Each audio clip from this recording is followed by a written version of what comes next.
Hi. അപ്പോൾ ഇന്ന് ആത്മവിചാരത്തിൻ്റെ ഒരു ഗൈഡഡ് പ്രാക്ടീസാണ് ഇവിടെ പറയാൻ പോകുന്നത്. നോക്കൂ, ഈ ആത്മവിചാരം എപ്പോഴും ഏത് സാഹചര്യത്തിലും എവിടെയും ചെയ്യാൻ കഴിയുന്നൊരു കാര്യമാണ്. അതിന് എല്ലാ ദിവസവും അരമണിക്കൂർ ഇരുന്ന് ഇങ്ങനെ ഗൈഡഡ് മെഡിറ്റേഷൻ തന്നെ കേട്ട് ചെയ്യണം, അങ്ങനെ നിർബന്ധമില്ല.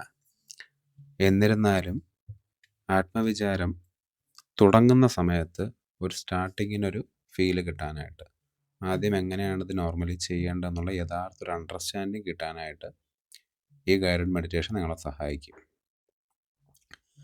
ആദ്യം എവിടെയെങ്കിലും പോയി റിലാക്സ്ഡ് ആയിട്ട് ഇരിക്കുക, സ്വസ്ഥമായിട്ടിരിക്കുക, ഒന്നിലും വറീഡ് ആവാതെ, ഒന്നിലും ടെൻഷനോ ഒരു ഫോക്കസോ ഇല്ലാതെ വെറുതെ ഇരിക്കുക. എങ്ങനെ ഇരിക്കണം എന്നുള്ളതിന് പ്രാധാന്യമൊന്നുമില്ല. നിങ്ങൾക്ക് കംഫർട്ടബിളായ രീതിയിൽ ഇരിക്കുക, റിലാക്സ്ഡ് ആയിട്ട് ഇരിക്കുക. കുറച്ച് നേരത്തേക്ക് ഒന്നും ചെയ്യേണ്ടതില്ല, വെറുതെ ഇരിക്കുക. കുറച്ച് നേരം അങ്ങനെ വെറുതെ ഇരിക്കുമ്പോൾ ഓബിയസ്ലി നിങ്ങളുടെ മനസ്സിലേക്ക് ഒരു ചിന്ത കടന്നു വരും. രമണ മഹർഷി പറഞ്ഞത് ചിന്തകളുടെ ഉറവിടം കണ്ടെത്തുക എന്നതാണ്. ചിന്തകളുടെ ഉറവിടത്തിനാണ് പ്രാധാന്യം, മറ്റു കാര്യങ്ങൾക്കല്ല പ്രാധാന്യം. ഹുവാമൈ പ്രാക്ടീസ് എന്ന് പറയുന്നത് നമ്മുടെ ഉള്ളിൽ ഓരോ ചിന്ത വരുമ്പോഴും ഈ ചിന്ത ആർക്കാണ് വന്നത് എന്ന് ചോദിക്കുകയും അത് ഞാനാണ് എന്ന് മനസ്സിലാക്കിയതിന് ശേഷം ഞാൻ ആര് എന്ന് ചോദിക്കുകയുമാണെന്നാണ് പൊതുവായി മനസ്സിലാക്കുന്നത്. ആത്മവിചാരത്തിൻ്റെ ഒരു തുടക്കത്തിന് വേണ്ടി മാത്രമാണ് ഇത് സഹായിക്കുന്നത്. ശരിയായ ധ്യാനം ഇതിൽ നിന്നും കുറച്ചുകൂടി മുന്നോട്ട് കൊണ്ടുപോകേണ്ട ആവശ്യമുണ്ട്. അപ്പോൾ എപ്പോഴും ഞാൻ ആര് എന്ന് ചോദിക്കുന്നത് ധ്യാനത്തിന് തന്നെ ഒരു തടസ്സമായിട്ട് വരും. ഞാൻ എന്ന ആ ഒരു അറിവിൽ റെസ്റ്റ് ചെയ്യുകയാണ് ശരിയായ ധ്യാനം. അപ്പോൾ ഒരു ബ്രേക്ക് ഇല്ലാതെ കണ്ടിന്യൂസ് ആയിട്ട് നമുക്കിത് മുമ്പോട്ട് കൊണ്ടുപോകാൻ സാധിക്കും. അതിനാൽ ഓരോ ചിന്ത ഉണരുമ്പോഴും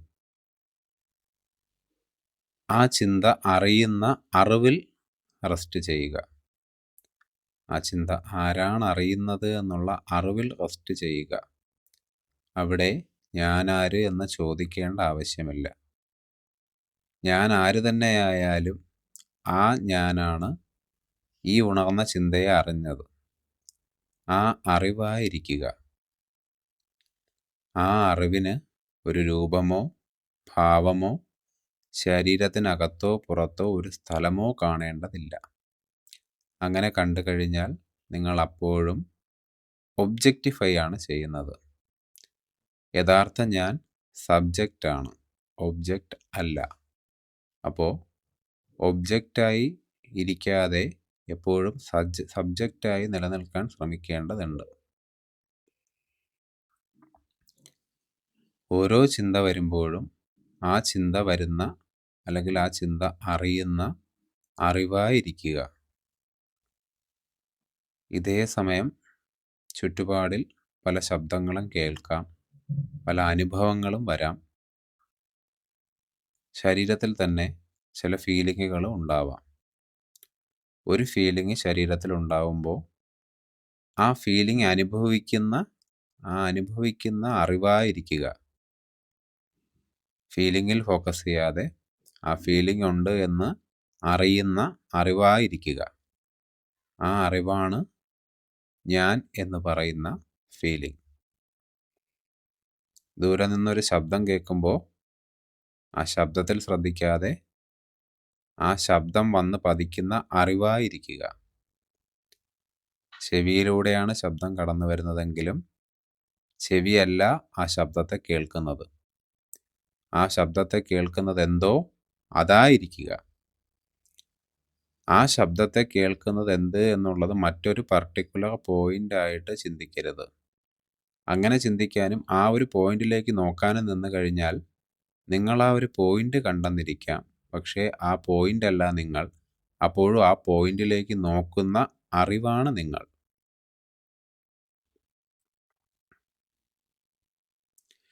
കുറച്ച് സമയം ഇതുപോലെ ഓരോ അനുഭവത്തിലും ഓരോ ശബ്ദത്തിലും ഓരോ ചിന്തയിലും അറിയുന്ന അറിവായി റെസ്റ്റ് ചെയ്യുമ്പോൾ ചിന്തകളിൽ നിന്ന് ഒരു ഗ്യാപ്പ്, ഒരു സ്പേസ് നിങ്ങൾക്ക് ഫീൽ ചെയ്യാൻ സാധിക്കും. ആ സ്പേസ് ഫീൽ ചെയ്യുമ്പോഴും അത് ഫീൽ ചെയ്യുന്ന അറിവായിരിക്കുക. ആ ഉണ്ടാവുന്ന ഗ്യാപ്പിൽ ഫോക്കസ് ചെയ്യാതെ ആരാണോ ആ സ്പേസ് അറിയുന്നത് ആ അറിവായിരിക്കുക. ആരറിയുന്നു ആ അറിവായിരിക്കുക.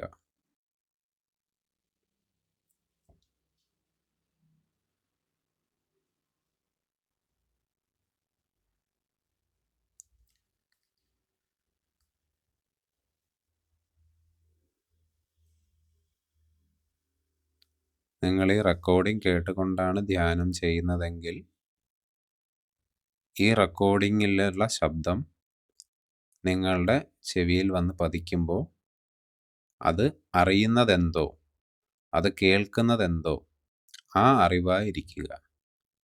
ആ അറിവാണ് ഞാൻ എന്ന് മറക്കാതിരിക്കുക. ഹൂ ആം ഐ അല്ലെങ്കിൽ ഞാൻ ആര് എന്ന പ്രാക്ടീസിൻ്റെ ഉദ്ദേശം നമ്മുടെ ഉള്ളിലെ ഞാൻ എന്ന വികാരത്തിൽ റെസ്റ്റ് ചെയ്യുക എന്നതാണ്. നമ്മുടെ ഉള്ളിലെ ഞാനെന്ന് പറയുന്ന വികാരം ഒരു പർട്ടിക്കുലർ സ്പോട്ടിലല്ല ഇരിക്കുന്നത്. രമണ മഹർഷി പറഞ്ഞ പോലെ അത് ഹൃദയഭാഗത്താണ് എന്ന് തെറ്റിദ്ധരിച്ച് പലരും ഹൃദയഭാഗത്തിലേക്ക് ഫോക്കസ് കൊണ്ടുപോകാറുണ്ട്. അങ്ങനെ കൊണ്ടുപോയാൽ നിങ്ങൾ അപ്പോഴും ഒരു ഒബ്ജക്റ്റിലേക്കാണ് ഫോക്കസ് ചെയ്യുന്നത്. ഹൃദയഭാഗത്തേക്ക് ശ്രദ്ധിക്കുമ്പോൾ ഹൃദയഭാഗം അറിയുന്ന അറിവെന്തോ അതാണ് അപ്പോഴും ഞാൻ. രമണ മഹർഷി പറയുന്ന ഹൃദയം ശരീരത്തിന് പുറത്തോ അകത്തോ അല്ല.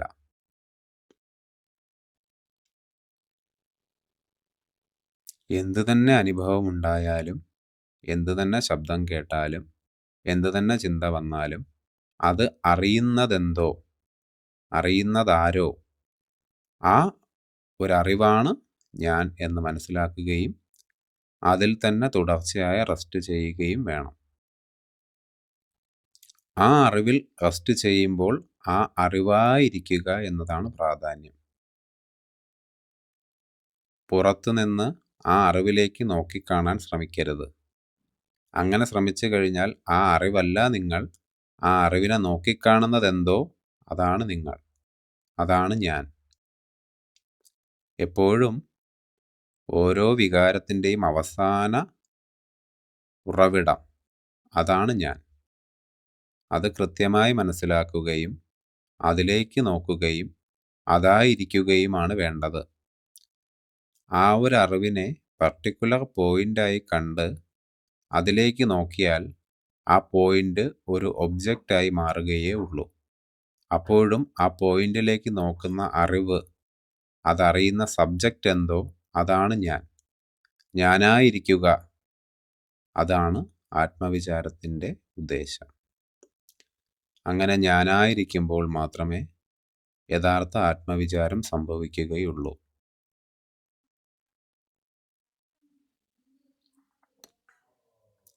എല്ലാ ദിവസവും ഏതൊരവസ്ഥയിലും ഏത് നിമിഷത്തിലും നിങ്ങൾക്ക് എന്ത് നടന്നാലും ഞാനായിരിക്കാൻ സാധിക്കും. എന്ത് നടന്നാലും കേട്ടാലും അനുഭവിച്ചാലും അതറിയുന്ന അറിവെന്തോ അതായിരിക്കുമ്പോഴാണ് ആത്മവിചാരം സംഭവിക്കുന്നത്. ആത്മവിചാര യാത്രയുടെ തുടക്കത്തിനായി ഈ ഗൈഡഡ് മെഡിറ്റേഷൻ ഉപയോഗിക്കുക. അത് കഴിഞ്ഞ് ജീവിതത്തിൽ എപ്പോഴെല്ലാം ആ അറിവിലേക്ക് പോകാൻ സാധിക്കുമോ അപ്പോഴെല്ലാം ആ അറിവിലേക്ക് പോവുക. അത് ഉണർന്നിരിക്കുമ്പോഴും ഉറക്കത്തിലേക്ക് വീഴുമ്പോഴും എന്ത് ജോലി ചെയ്യുമ്പോഴും എന്ത് വീഡിയോ കാണുമ്പോഴും നിങ്ങൾക്ക് ചെയ്യാവുന്നതാണ്. ഏതൊരു ശബ്ദത്തെയും ആ ശബ്ദം അറിയുന്ന അറിവായിരുന്നു കഴിഞ്ഞാൽ ആത്മവിചാരമായി മാറ്റാൻ സാധിക്കും. ഏതൊരു ചിന്തയെയും ആ ചിന്തയെ അറിയുന്ന അറിവായിരുന്നു കഴിഞ്ഞാൽ ആത്മവിചാരമാക്കി മാറ്റാൻ സാധിക്കും. എത്ര വലിയ നല്ല അനുഭവമായാലും മോശം അനുഭവമായാലും ആ അനുഭവം അറിയുന്ന അറിവായിരുന്നു കഴിഞ്ഞാൽ അത് ആത്മവിചാരമായി മാറുന്നു.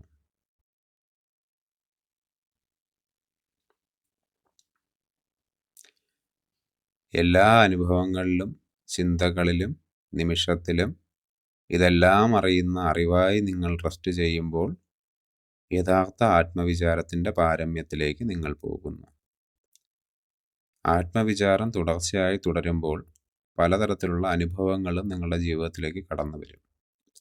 ഓരോ അനുഭവങ്ങളും, ഓരോ കാഴ്ചകളും വീണ്ടും ആത്മവിചാരം തുടരാനുള്ള കാരണങ്ങളാണ്. ഓരോ അനുഭവം ഉണ്ടാവുമ്പോഴും ആ അനുഭവത്തെ അറിയുന്ന അറിവായി തന്നെ നിൽക്കുക. ഓരോ കാഴ്ചകൾ കാണുമ്പോഴും ആ കാഴ്ചകൾ അറിയുന്ന, കാണുന്ന അറിവായി തന്നെ റെസ്റ്റ് ചെയ്യുക. അനുഭവങ്ങളിലോ ചിന്തകളിലോ കാഴ്ചകളിലോ അലിഞ്ഞു ചേരാതെ അതിൻ്റെ പുറകെ പോയാൽ ആത്മവിചാരത്തിൽ നിന്ന് നമ്മൾ ദൂരേക്ക് പോകും. അങ്ങനെ പോകാതെ ആത്മാവിൻ്റെ അവസ്ഥയിൽ തന്നെ റെസ്റ്റ് ചെയ്യുന്നതാണ് ആത്മവിചാരം. അങ്ങനെ റെസ്റ്റ് ചെയ്യാൻ എല്ലാം അറിയുന്ന അറിവായി നിങ്ങളുടെ ഉള്ളിലെ സിയർ, കാഴ്ചക്കാരൻ, കേൾവിക്കാരൻ, അനുഭവസ്ഥൻ, അതാര് എന്ന് അറിയുന്നതിനേക്കാൾ ഏറ്റവും എളുപ്പം അതായിരിക്കുക എന്നതാണ്. അതാര് എന്ന് പ്രത്യേക എൻറ്റിറ്റിയായി നോക്കാൻ ശ്രമിച്ചാൽ അപ്പോഴും ആ എൻറ്റിറ്റി ഒരു ഒബ്ജക്റ്റായി മാറും. ആ എൻറ്റിറ്റിയെ നോക്കുന്ന അറിവ് അല്ലെങ്കിൽ കാണുന്നതെന്തോ അതാണ് നിങ്ങൾ, അതാണ് ഞാൻ. ആ ഞാനായാണ് റെസ്റ്റ് ചെയ്യേണ്ടത് എന്ന് മനസ്സിലാക്കുക. അറിവിനെ, അറിവായിരിക്കുന്ന അവസ്ഥയെ ഒബ്ജക്റ്റിഫൈ ചെയ്യരുത്. അറിവായി തന്നെ തുടരുക.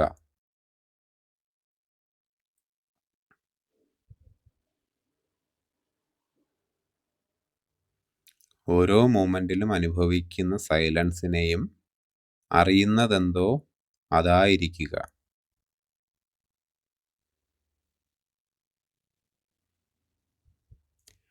ഓരോ തവണ ആത്മവിചാരം ചെയ്യുമ്പോഴും നിങ്ങളുടെ മനസ്സിൻ്റെ കൂടുതൽ ആഴങ്ങളിലേക്ക് നിങ്ങളെ ഇത് കൊണ്ടുപോകും.